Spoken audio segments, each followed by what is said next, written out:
Hai guys, Assalamualaikum warahmatullahi wabarakatuh. Kembali lagi di Tengkorok Channel. Apa kabar kalian yang bertandang ke channel ini? Selamat datang saya ucapkan. Dan guys, pada kali ini saya akan react satu isu yang menarik perhatian saya terkait dengan Indonesia, Rusia dan juga Ukraina guys. Jadi apa yang telah berlaku saat-saat akhir ini, hampir sebulan peperangan berlaku antara konflik yang berlaku Rusia dengan Ukraina.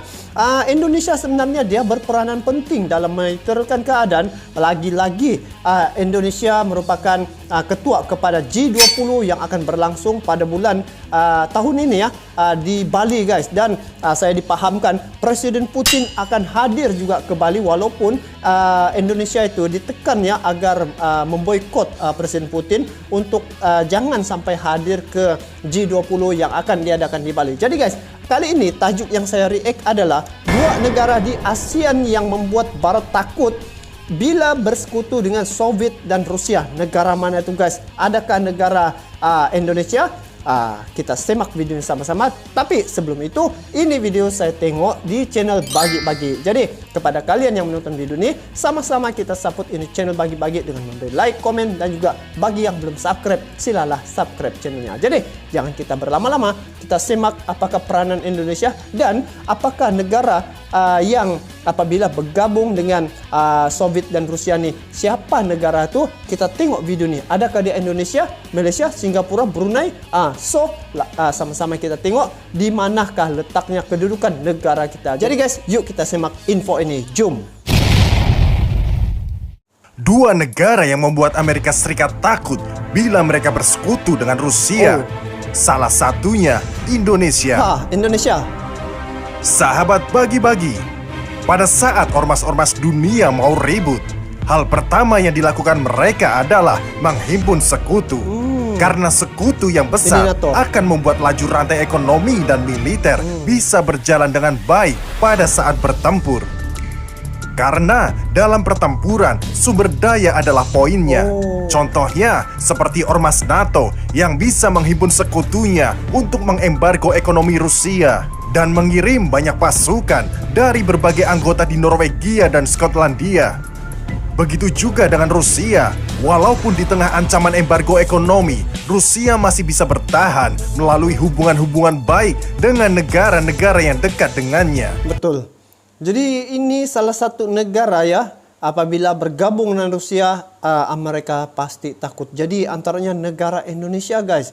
Dan tidak mustahil ya, sebab kalau di Asia Tenggara nih, kekuatan militer ya, Indonesia adalah ranking yang pertama dan di peringkat dunia nomor ke-15 guys. Bayangkan daripada 139 negara di dunia nih, Indonesia berada ranking ke-15. Dia punya kekuatan militer. Jadi ini salah satu negara yang Amerika membuat Amerika takutlah apabila bergabung. Patutlah kan guys, yang G20 tu dia tidak mau Rusia hadir untuk pertemuan G20 yang akan diadakan tahun 2022 ini di Bali. Ayo kita simak lagi guys. Misalnya China yang mau dan menerima sumber energi Rusia seperti gas dan minyaknya. Karena China adalah negara pengkonsumsi energi terbesar tanpa adanya sumber daya alam energi dari perut buminya. China menyambut dengan tangan terbuka ekspor gas dan minyak Rusia dengan harga yang lebih murah daripada Uni Emirat Arab pada saat ini. Dan India yang mau menerima minyak goreng dari bunga matahari Rusia yang jelas lebih murah dari harga dunia pada saat ini yang sedang membumbung tinggi akibat stop ekspor dari dua negara yang sedang bertikai ini. Karena sejatinya Rusia dan Ukraina adalah negara penghasil minyak bunga matahari terbesar di dunia setelah gandumnya. Dan inilah salah satu yang masih membuat Rusia bertahan dari embargo Barat. Karena masih banyak negara-negara dari dunia netral yang mau menerima produk mereka walaupun dipelototin oleh ormas NATO. Sahabat Bagi-Bagi, inilah dua negara yang sedang dipantau oleh NATO bila sewaktu-waktu mendukung Rusia dan akan merubah peta peperangan. Yang pertama, India.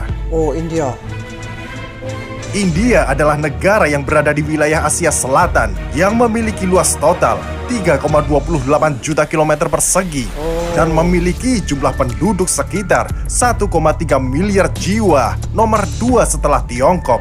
Data ini diambil pada tahun 2020. Kalau Indonesia 320 juta ya sekarang jiwa. Tentu India bukanlah negara kaleng-kaleng bila dijadikan musuh. Secara kekuatan tempur India meningkat pesat 10 tahun belakangan ini dengan memiliki kapal induk dan kapal selam berkekuatan hulu ledak nuklir. Wow, hulu ledak Dengan nuklir. jumlah penduduk yang melebihi 1 miliar ini, bayangkan dampak ekonomi dan militer bila bertubrukan dengan negara sahrukan ini. Negara Bahkan Sarkana. India beberapa tahun belakangan ini berani bersih tegang secara militer dengan China Wow. pasca sengketa di perbatasan daratan tinggi Golan. Berani juga India, Siapa ya? sih di Asia yang berani menantang China sekarang? Cuma India. Wah, bukan Dahulu, kaleng-kaleng ya. India adalah negara netral pasca merdeka dari Inggris. Tetapi sejak melesatnya Tiongkok menjadi negara raksasa, India dibentuk oleh Barat untuk menjadi negara penyeimbang kawasan agar Tiongkok sedikit hati-hati dalam bertindak. Karena kalau bertempur dengan India, cukup akan menguras cadangan militer dan energinya.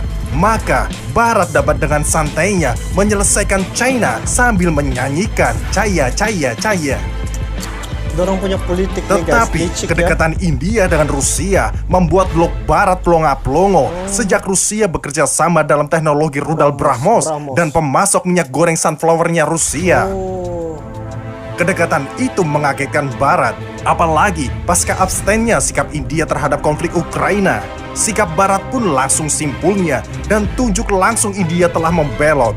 Maka Barat akhirnya membuat isu yang berbeda seperti isu Laut Cina Selatan.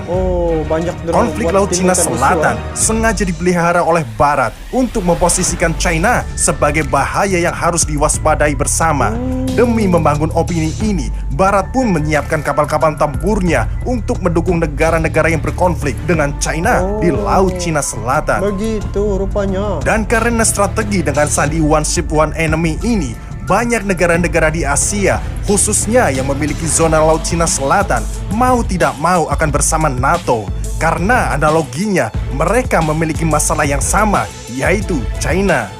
Ini adalah teori satu Dijadikan China itu sebagai satu ancaman bagi negara-negara yang terkait dengan Laut China Selatan. Wow, saya baru nampak di sini apa yang berlaku situasi sekarang. Patutlah Indonesia ya, dia punya kedudukan ya.